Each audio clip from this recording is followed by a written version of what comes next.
ආස්වාදය කියන්නේ මොකක්ද කියලා අපි දැනගන්න ඕනේ. මොකක්ද ආස්වාදය කියලා කියන්නේ?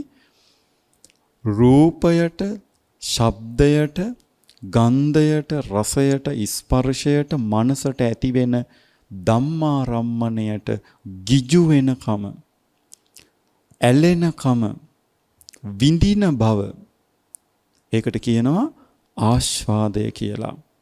රූප, ශබ්ද, ගන්ධ, රස, ස්පර්ශ, ධර්ම කියන මෙන්න මේ ධර්මතාවයන්ට යම් කෙනෙක් හොඳයි, සැපයි, සැනසීමයි කියලා ඇලෙනවද, විඳිනවද, ඒ වින්දනයට නැවත නැවතත් හිතෙන් බැඳෙනවද, ඒ මානසිකව ඇතිවෙන වින්දන ස්වභාවයට අපි කියනවා ආස්වාදය කියලා.